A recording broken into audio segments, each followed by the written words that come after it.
Welcome to the Carnivore Cast, the podcast focused on the carnivore diet and lifestyle, with practical advice from successful carnivores, citizen scientists, and top researchers.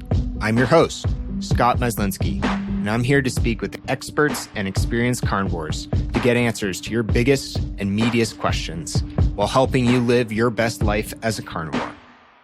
If you enjoy the show, please consider supporting the Carnivore Cast on Patreon. By becoming a patron, you'll help us reach more people and continue to create content on carnivore. There are also exclusive perks available, such as private Q&As, consultations with me, and more. Become a supporter at patreon.com/carnivorecast. Check the episode description for the link. Thank you, and I'll see you there.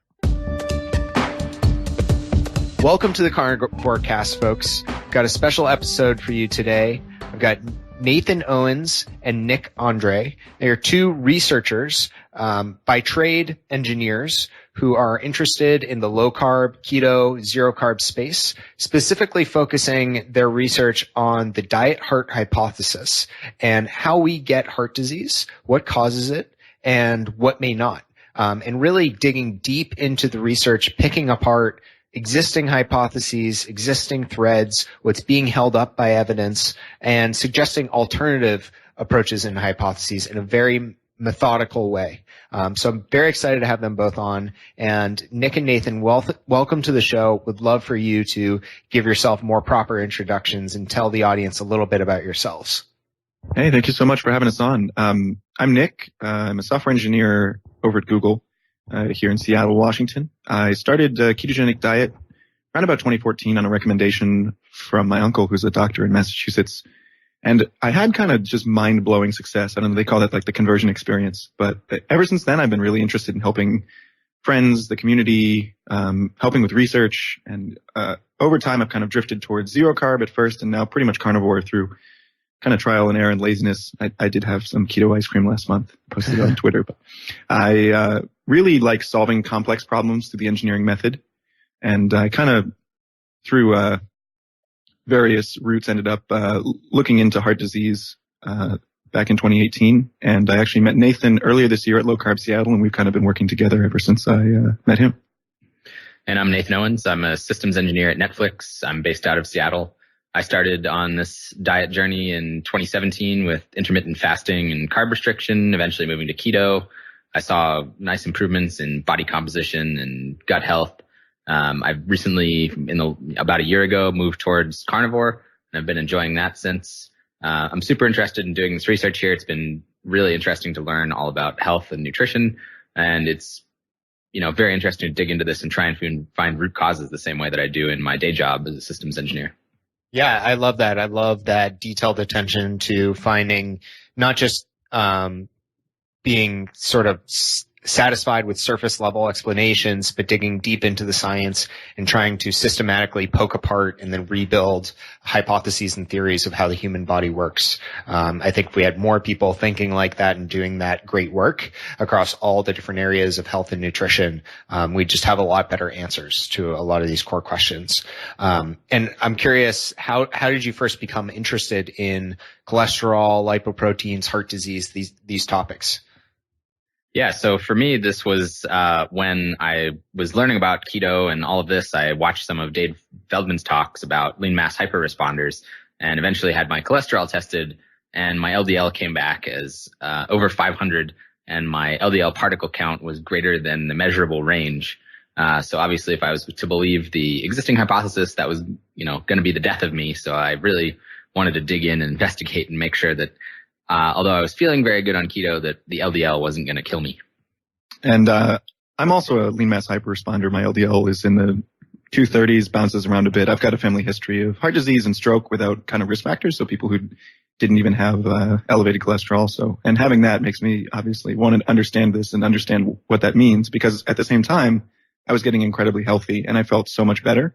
And it was very incongruent for me to see this improvement in my body and also at the same time what in theory should be a problem, which is your LDL going up.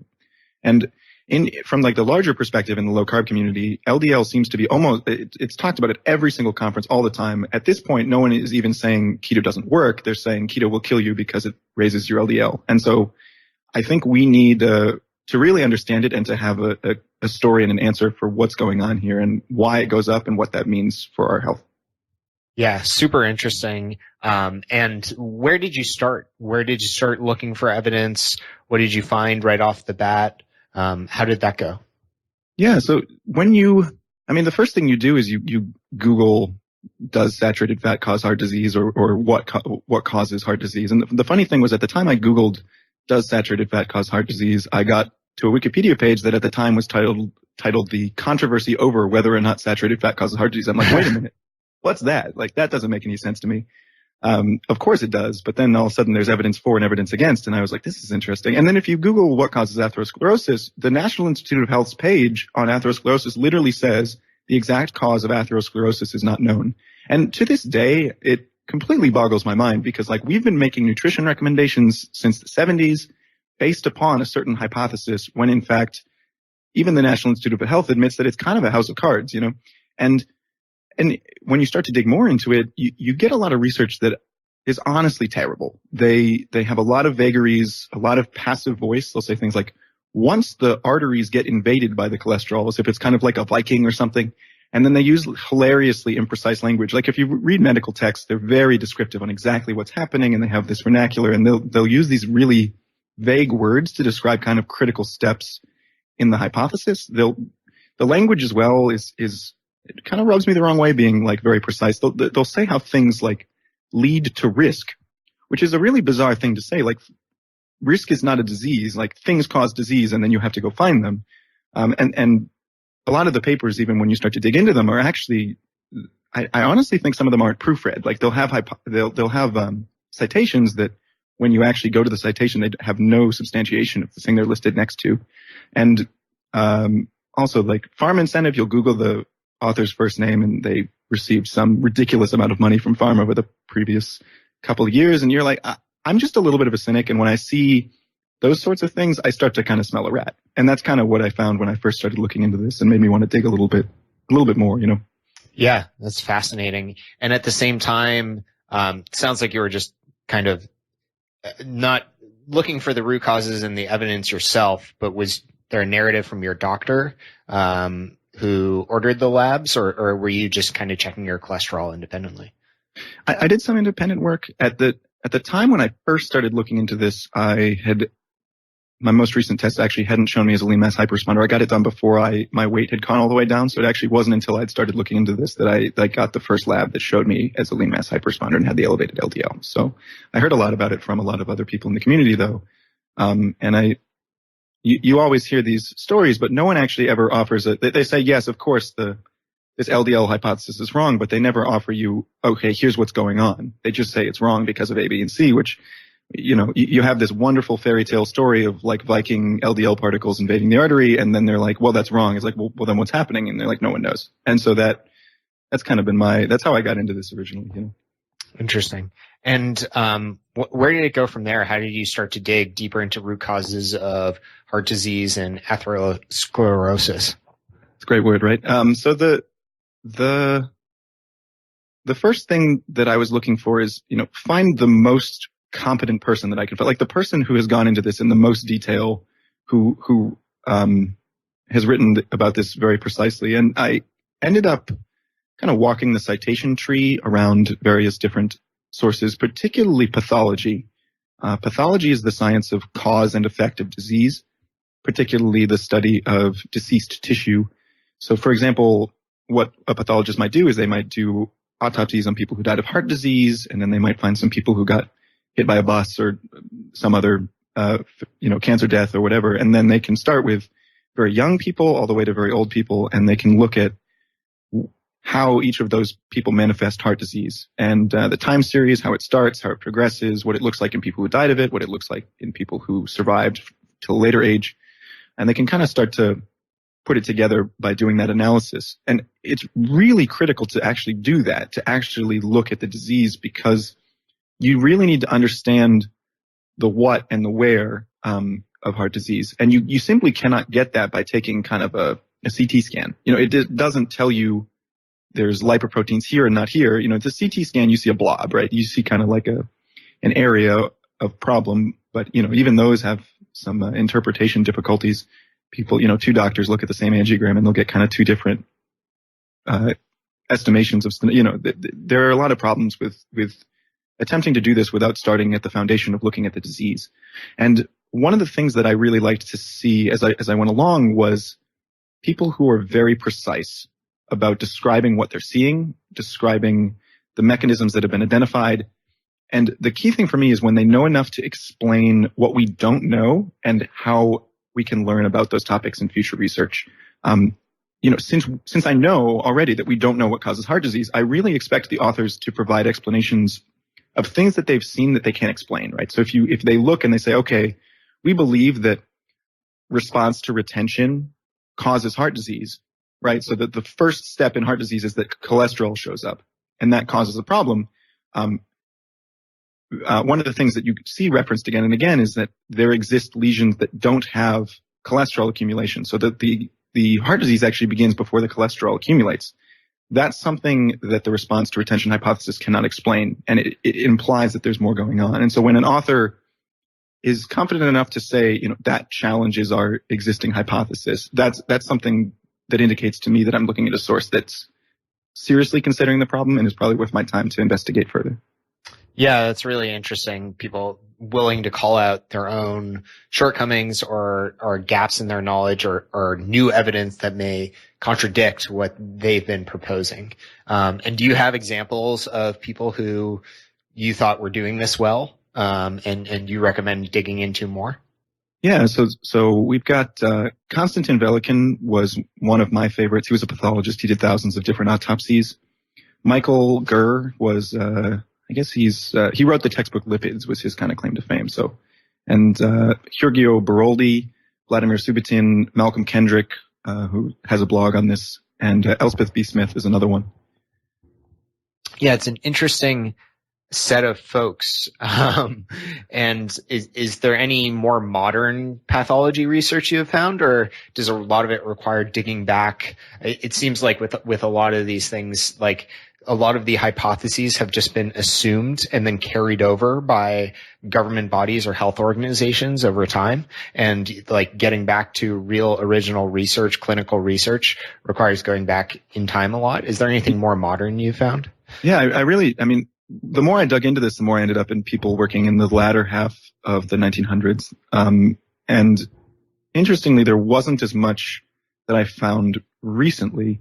And in fact, I got the sense that the quality of the research and the precision of the research had gone down since a lot of these works that I found. When I, started getting these books like Velikin wrote in 1989, I was absolutely blown away by the level of detail and the level of precision and the level of admission that, the things we don't know what we're talking about. And I've been kind of unable to find like even an active pathologist studying myocardial infarction and atherogenesis directly. Like there are people we've reached out to at UW who do stem cell research to heal hearts after a heart attack, which is kind of like very flashy stuff. But I'm honestly thinking of doing like the Dave Feldman kind of heart disease pathologist challenge. We'll offer $100 and like a grass finished ribeye to the first person that can actually connect me with someone studying this, because we're having, like, I've tweeted out, and like there's some people that published a paper 40 years ago that are still alive, but a lot of these guys are unfortunately dead, which is a bit of a bummer when you're trying to like look into this and talk with them about it, and they're not around to explain.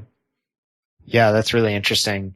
And how has the medical community been approaching atherosclerosis research more recently? Are they looking for new evidence? Are they conducting new research? And what are some problems you see with kind of their approach?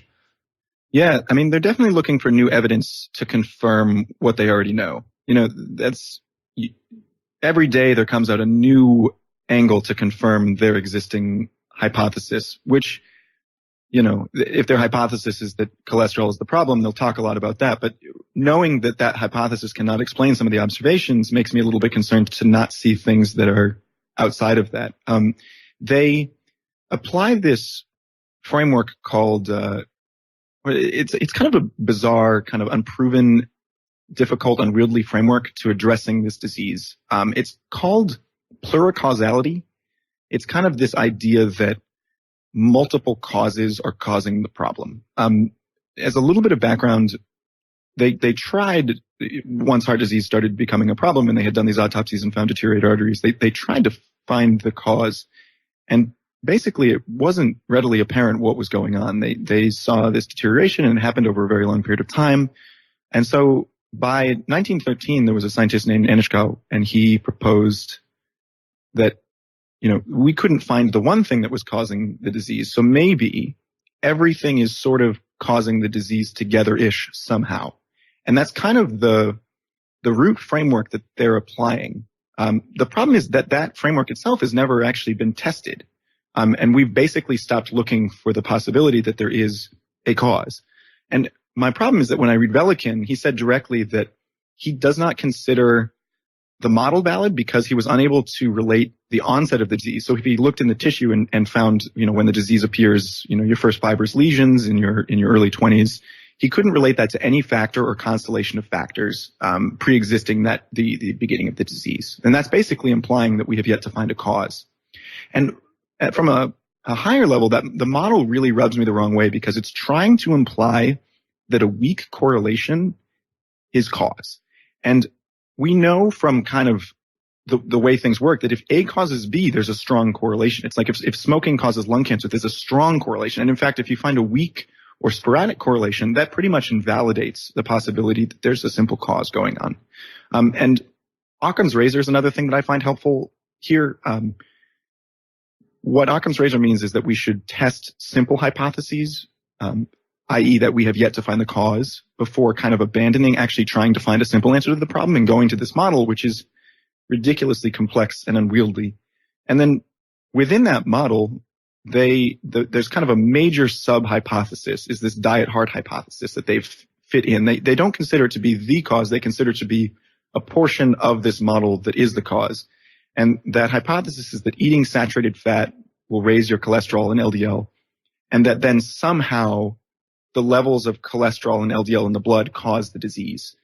And when people describe this, they usually use less confident phrases to associate these. They'll say that there's a causal link between LDL and heart disease, or they'll say that LDL is a modifiable risk factor. But the implication is always that the level of serum lipoprotein concentrations are driving the disease.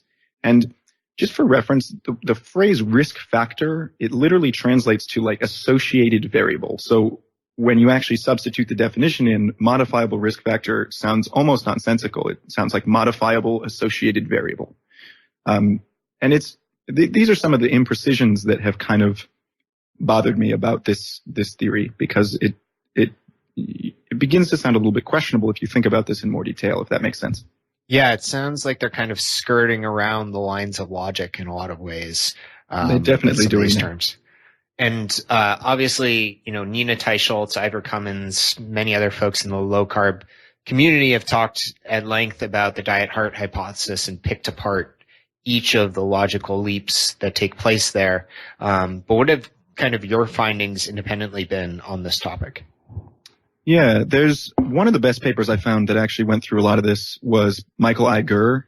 Ivor actually sent me this paper back when I first started getting into this. He presented it at Breckenridge in his 2018 talk. He mentioned it. It's called, I think it's like Dietary Lipids, Old Evidence, New Perspective or something like that. But it goes over each of the lines of evidence besides for the newer Mendelian randomization stuff, and talks about how it fits, but also how it doesn't fit. And it's done very, very well. It's probably a better source than me directly, maybe. But for background, there's several major lines of argument that they use. The first is pathology. So the tissue studies, looking at what's in the tissue. They have animal studies, dietary interventions where they substitute things around in the diet.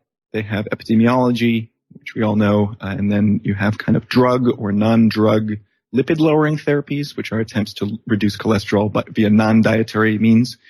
And then the most recent one are called Mendelian randomization studies, which are looking at mutations that affect lipoprotein concentration through some mechanism and trying to fit that into the puzzle, as it were. Each of these are kind of fundamentally flawed in different ways. In general, a lack of rigor, but each one of them has. I'll kind of go over each and kind of what I found. So pathology is kind of the first thing you'd look at. So they found cholesterol in the mature lesions, and they're like, well, therefore the cholesterol must have got there. I mean, that's kind of what they said, even though you wouldn't necessarily conclude, like, if you had an infected cut that, like, the pus caused the infection. You know, it's not perfectly logically sound. From, like, a high level, we know that LDL, the low density lipoproteins, and the cholesterol that it ferries around are actually synthesized endogenously and regulated homeostatically. So does it really make sense that the body would have evolved like a homeostatic mechanism and synthesis of all these things, which kind of main purpose is to drive a disease? And to me, the answer is immediately no, that doesn't make any sense. But we'll let that one be for a while. There's a lot of other stuff here in terms of just the basic pathology. One of the interesting things is that the concentration gradient is actually backwards. So the theory is that the LDL cholesterol somehow by voodoo magic gets into the artery wall. And that's what causes the problem. But it turns out that if you test the amount of LDL in the artery wall, if it's just like a healthy artery wall, it's actually double the concentration of blood or thereabout, which is interesting because it means that the body is actually pumping LDL into the artery wall for some reason. It's there for some reason, which is interesting. The structure is also a little bit confusing for people. If you the conventional kind of public health description of the disease would lead you to conclude that the way that heart disease happened was kind of like a bacon grease inside the pipe model, where like the cholesterol kind of just like attached to the wall, clogging it. Yeah, like that kind of model is how it's been described. But in reality, that doesn't look like that at all. What happens is that the cholesterol gets deposited deep inside the artery wall, kind of in between two different layers called the intima and the media.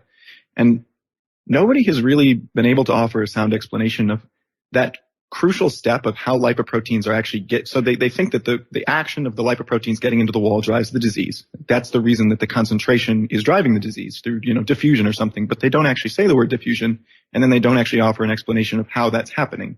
And this is almost ubiquitous in any paper. Peter Attia's blog on the straight dope on cholesterol, every single one of these gets extremely vague the moment you get to that like critical step. And that's kind of bothered me for a while. The progression from the pathology side is kind of interesting as well, because heart disease actually starts before cholesterol accumulates. There are plenty of early lesions that have no visible lipid. They're called like fibrous lesions, which is like they'll have little bits of thrombi or scab particles inside of them, but they'll have absolutely no lipid whatsoever, which is interesting. The other thing is that Nathan is still alive, even though he has an LDL of 500. We're actually trying to we're going to see if we can like lure some of the UW scientists to give him some scans or get some high quality MRIs of his arteries, just so we can track them over time. Because if their hypothesis is correct that the concentration of LDL does drive the disease, we should see disease progression in someone who has an LDL of 500 that should be inordinately quickly relevant, And if we can do a time series analysis of 10 different scans and somehow magically there's no progression, that would be very interesting. Of course, they wouldn't accept that that's a valid counterexample. They'd call it a paradox or something, but the dietary trials are kind of the next line of evidence. They've got, there are pretty much two studies that are available that just did a straightforward dietary substitution where they took out saturated fat and added polyunsaturated fat or something along those lines that have actual mortality data. So just straight up, you have the endpoint is a substitution of saturated fat for polyunsaturated fat, and the outcome was total mortality, so your probability of dying. The former was the Sydney Diet Heart Study, and they used safflower oil, and they actually showed that there was a statistically significant harm from doing that substitution. Which is extremely disconcerting if you're familiar with the dietary guidelines and what they told you to do. It's never really clear whether the dietary guidelines are recommending like carbs substitution for saturated fat or whatever, but at one point in time they recommended polyunsaturated fat. At other times they recommended carbohydrate. But these studies were essentially trying to reduce saturated fat vis-a-vis one of these substitutions. And the other one was the Minnesota Corner experiment, and that one came back totally null, so that they weren't able to show a benefit. But the interesting thing was it was trending towards harm when the study was concluded. So there's a possibility that if it were extended, it would have shown harm as well. This reached the threshold of statistical significance.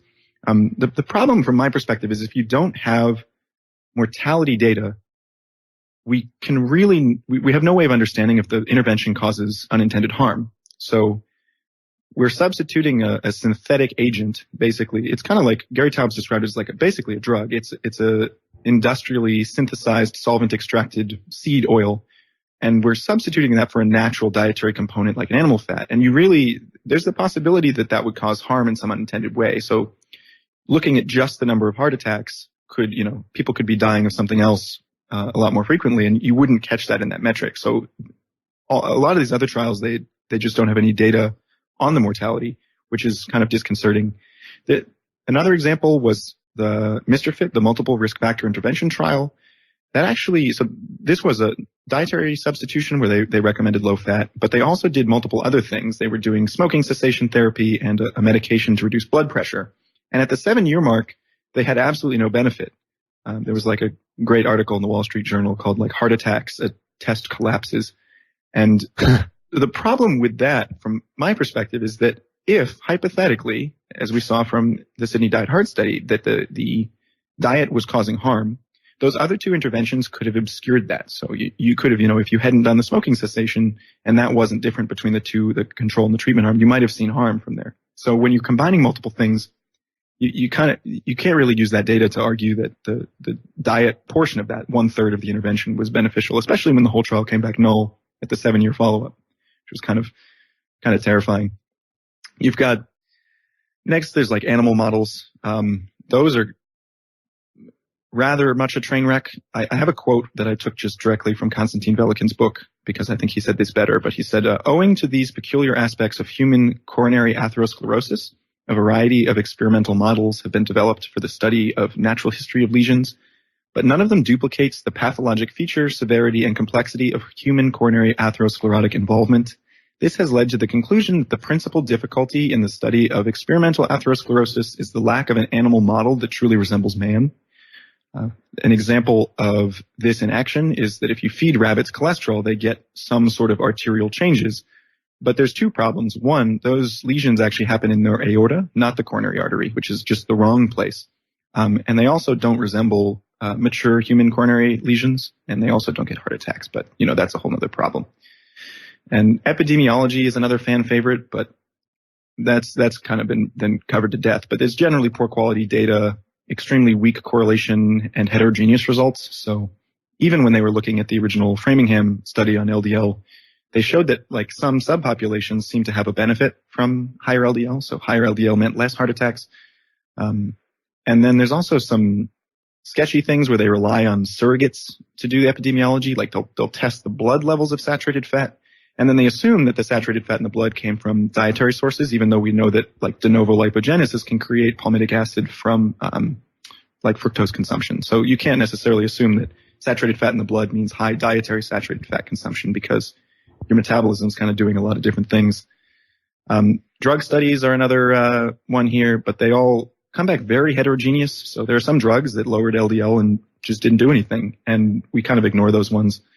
There's evidence that there's kind of pleiotropic effects going on. So you have the drugs are doing other things other than LDL lowering.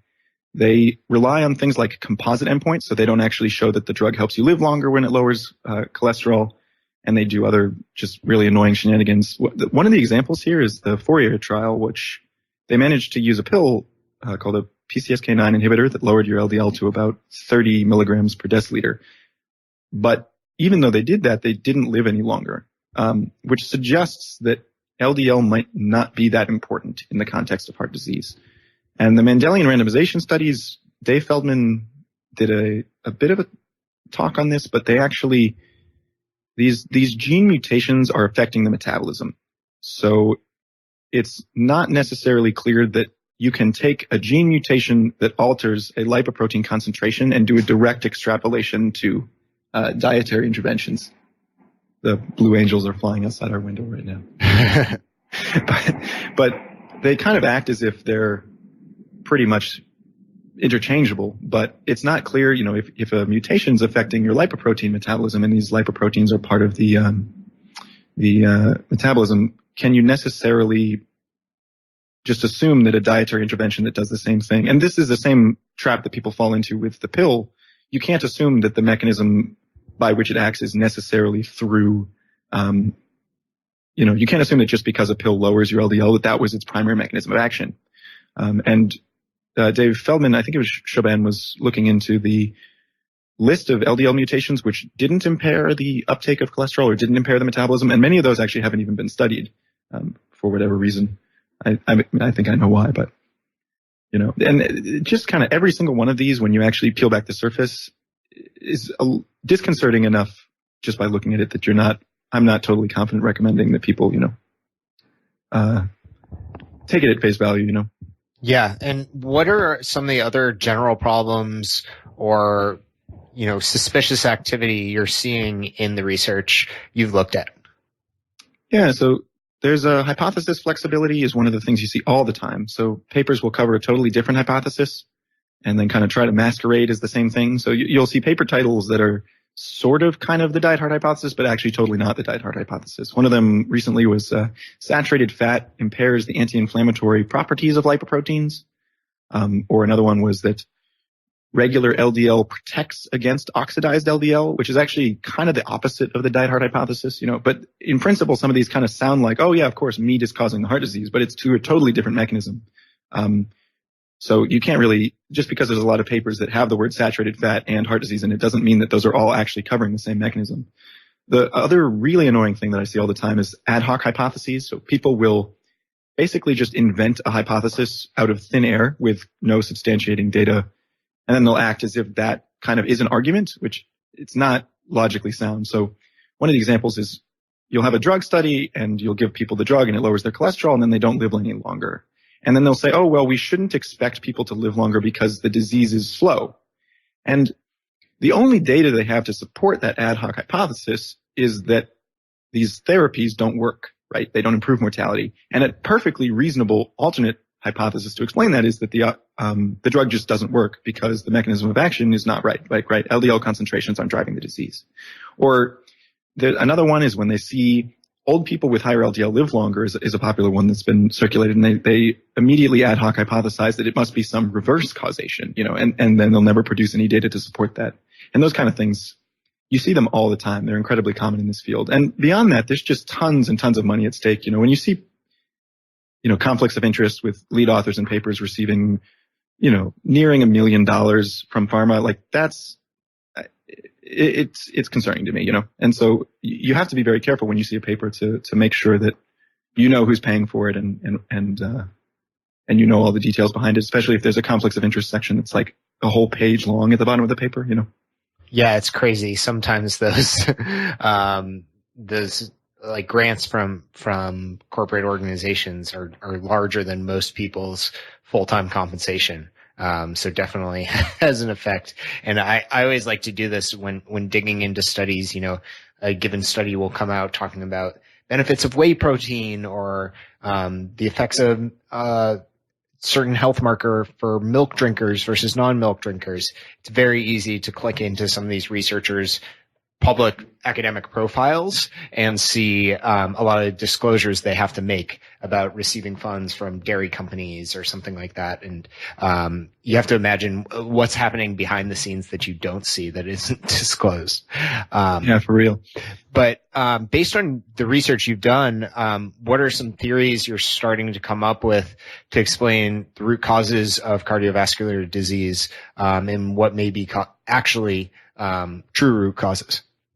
Yeah, so this is where I take over. This is Nathan. So we started kind of with population data. So we looked at the works of folks like Weston A. Price, who looked at populations who are consuming their, local grown human appropriate diet, and then populations that were nearby within 30 miles or so and were consuming flour, sugar, starches, this, Western crap diet. And their health was poor, their dentition was poor. And he had, a lot of great kind of population data in there. There's also populations of Inuit where there were populations that had heart disease and populations that didn't. And the difference was the Western diet yet again. And going back even further than that, there's the Egyptians. They've found atherosclerosis in mummies that they've done CAT scans of. And of course, the Egyptian society was agrarian. They grew grains, they made flour, all of that kind of stuff. So that's interesting to look at, and we're still digging in there. Localization is another one that we have to talk about, the actual where the atherosclerosis develops. It's not random. It's not all over the place. It's in very particular areas near branches and areas of turbulent and slow flow. So that kind of needs to be explained. There's also the progression timeline of atherosclerosis. It begins with the abnormal proliferation of vascular smooth muscle cells, and that happens before cholesterol appears, according to these pathology studies by Belikin and the likes. We also have to explain immune interactions that have been discovered recently. So, for example, the pleiotropic effects of statins that Nick was discussing, I'll get to in a minute. There's a paper which showed a genetic variant of an immune receptor kind of dictated how effective a statin was at reducing your risk of heart disease. There's also the case that inflammatory markers like high sensitivity C-reactive protein, tumor necrosis factor alpha, and many of these other things are actually much better predictors of atherosclerosis than, for example, LDL cholesterol is. We also have to explain things like autoimmune disease. You get people with rheumatoid arthritis who have very high risk of atherosclerosis, and the lipid community calls this a paradox because they have low cholesterol. So this is an anomalous observation that could essentially disprove the hypothesis. It certainly doesn't fit the current hypothesis. So that's worth looking into.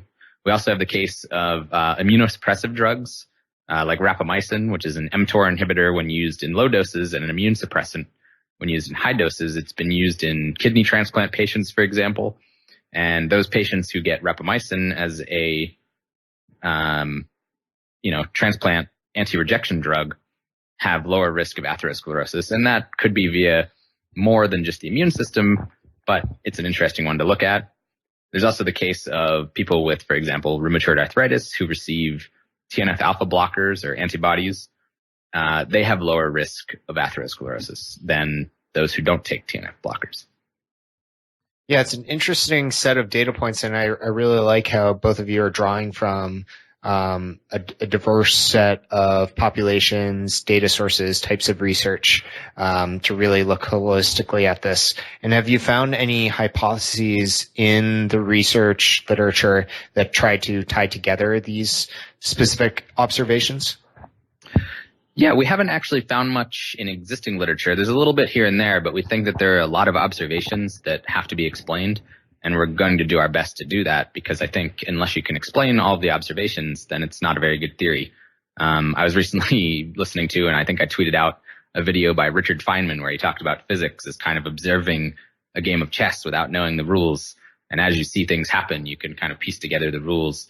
And then you see, something strange happen and you have to, reformulate all of your rules. So I think it's very important that, when we see something strange happen, we actually have to explain it. We can't just say, oh, it's a paradox. Oh, it's an N of one. Like things have explanations. We're not living in a land of magic and ghosts and such. So, we have been doing a lot of our research on this recently. So our hypothesis is that we think there's a link between the digestive system and the immune system.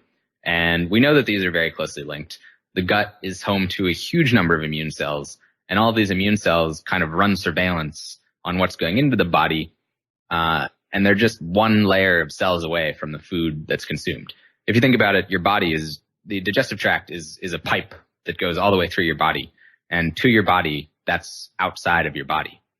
So, in modern times, we're consuming this kind of non-species appropriate diet made with all these, refined foods, industrially processed oils. There's something like 3,000 food additives in the food environment. There's dyes and colorants, and not all of these things are particularly well studied. They're sometimes considered generally recognized as safe, but, we can't really say that for sure without studying them. And we consume kilogram quantities of food every day. And you can take a drug that's, 1 milligram, which is orders of magnitude less, and have systemic impacts throughout your body. So there's really no way to say that, food wouldn't have an impact throughout the body. The gut is also chock full of bacteria. There are more bacterial cells in your digestive tract than you have cells in your body. I believe that the 10x number that I've heard thrown around is not exactly correct. It's about the same order of magnitude. It's, trillions of cells of both, but that's a huge number of bacteria that are likely to have an impact.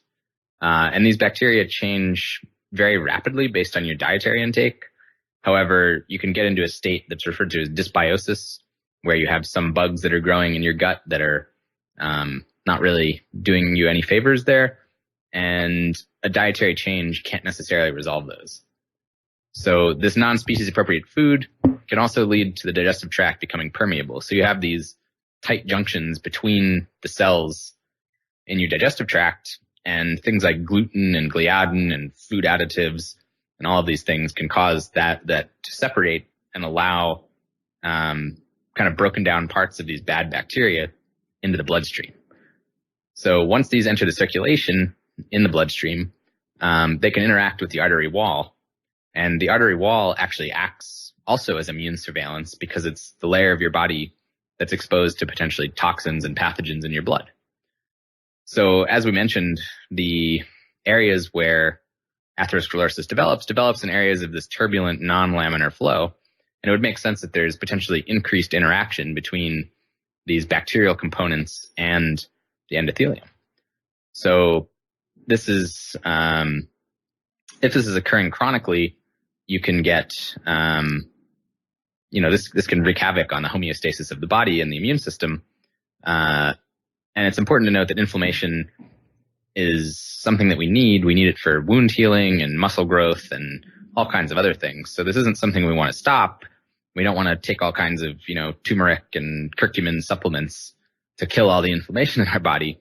But we certainly don't want all of these endotoxins floating around in the body to causing this problem.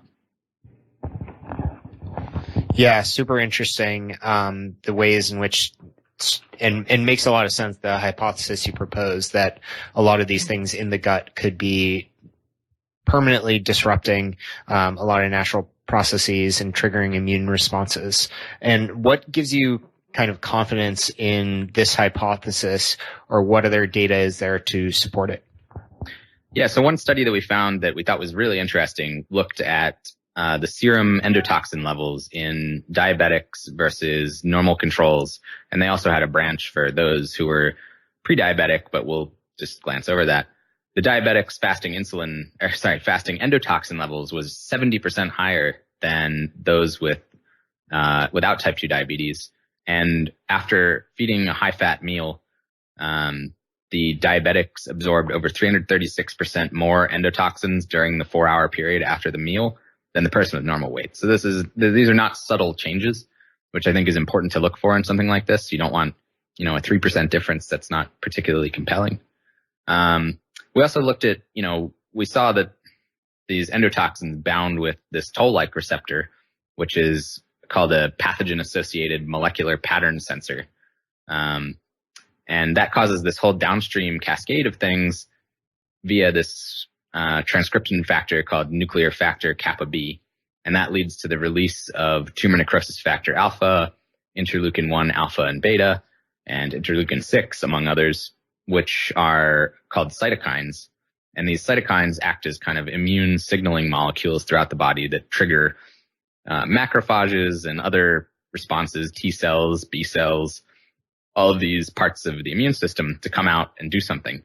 And it's very interesting to note that tumor necrosis factor alpha and interleukin-6 actually cause insulin resistance. And this is very interesting, and it's actually a response that you want because the body, when you have an infection, for example, essentially diverts resources into the bloodstream by making the muscles insulin resistant, thereby increasing the concentration of fatty acids and glucose in the bloodstream so that the immune system can use them to fight off the infection. Another path that we found that I talked about earlier is the pleiotropic effects of statins. So we found a paper called Variants of TLR4 Modify the Efficacy of Statin Therapy and the Risk of Cardiovascular Events. So there were two single nucleotide polymorphisms, or SNPs, that they looked at. And among non-carriers, statin reduced the cardiovascular events from 18% to 11%, whereas the people with one of these SNPs, the reduced risk was reduced from 29.6% to 2%, and that had a significance of 0.002 as the p-value. So this is also not a subtle effect. There's also a strong association between periodontal disease. So if you have periodontitis or gum disease, that gives you a much higher risk of cardiovascular disease and atherosclerosis. And that's potentially another entry point for endotoxins, the oral microbiome. And there's also links between the oral microbiome and the gut microbiome, of course, because it's a giant tube that's connected. There's also research which shows endotoxins impact clotting factors, and that could be a link to stroke and myocardial infarction, or perhaps plaque rupture, or even development of certain types of plaques. It's also interesting to note that you have something circulating in your blood associated with apolipoprotein B, or LDL, called LPS binding protein. And that's what's used to clean up these endotoxins in the blood, which are called lipopolysaccharides, or LPS. So potentially having higher LDL is a good thing. And we actually see this in patients with sepsis, which is essentially acute endotoxemia, or endotoxins in the blood, where you're very, very sick. The patients with the lowest LDL tend to die more. And research in sepsis has actually looked at injecting additional LDL to help clean up the endotoxemia. We also found a very recent centenarian study, which are always good to look at.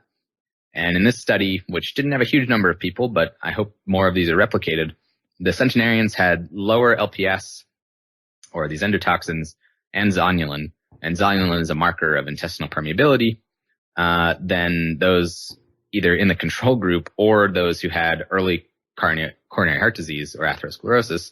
They had markedly increased endotoxins and markers of intestinal permeability.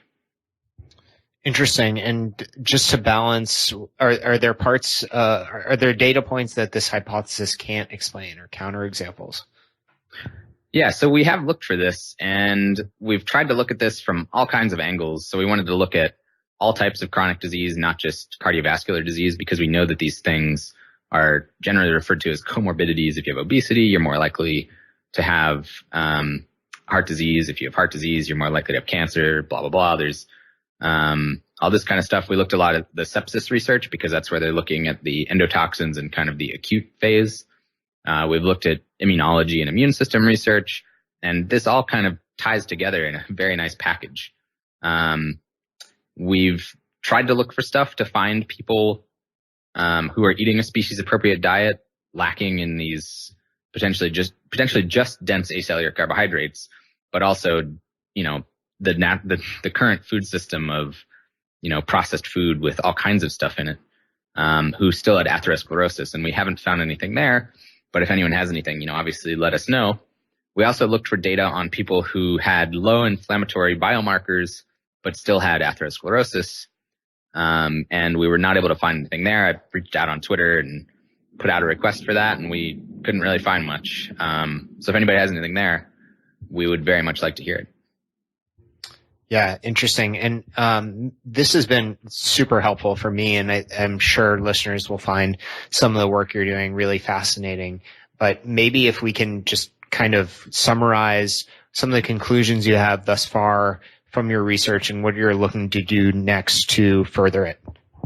Yeah, sure. I'll take this one. The high level conclusion is, I think, what people want to hear, which is that eating a whole foods or species appropriate diet probably precludes the development of heart disease, vis-a-vis improving gut health and postprandial serum endotoxin absorption.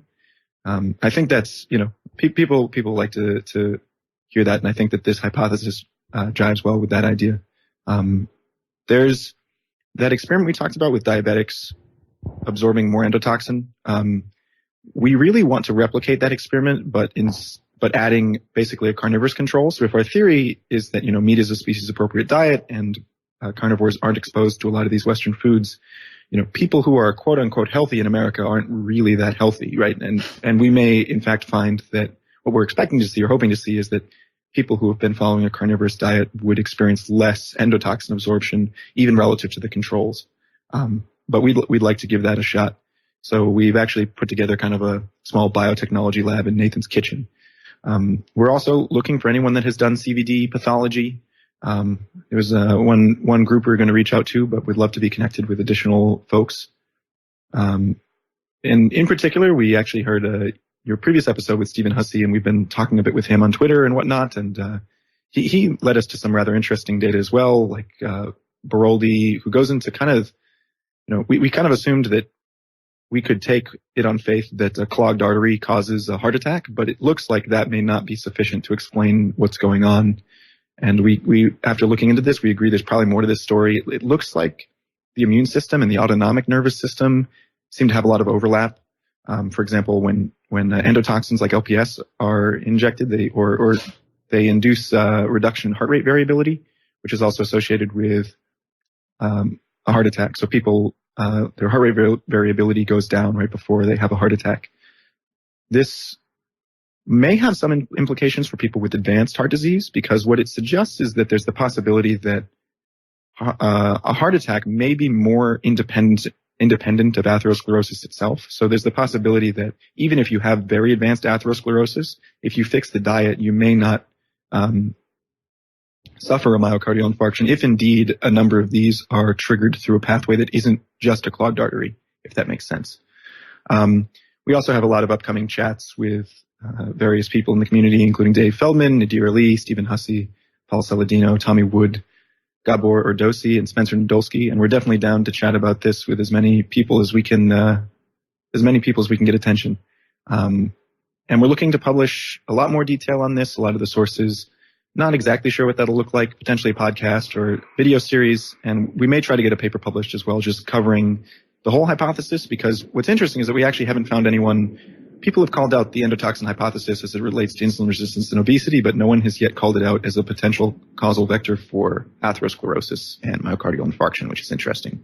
And of course, we're very interested in any critiques that people might have or any observations that are interesting or could help us refine or invalidate parts of this, Well, Nick, Nathan, thank you guys so much for coming on and sharing your research, sharing your work. I think it's so important, and I think if more people could take a critical eye to ingrained hypotheses and not just flipping the narrative, but actually doing the tactical work to go find data, find research that can get answers to some of these really tough questions, like what causes heart disease and what can we do to avert a heart attack, is super significant, and just want to support you in any way I can. Where can folks find out more about you and your upcoming work? Yeah, so Nathan has coined the brand Root Causing Health. So we'll have a Twitter and a Patreon and hopefully upcoming podcast or other stuff. So stay tuned. I guess you can probably include a link to this when you upload this. For sure. It'll be in the show notes at carnivorecast.com. Awesome. Well, thank you so much for having us on. Yep, yeah, thanks. Thank you both. Really appreciate your time.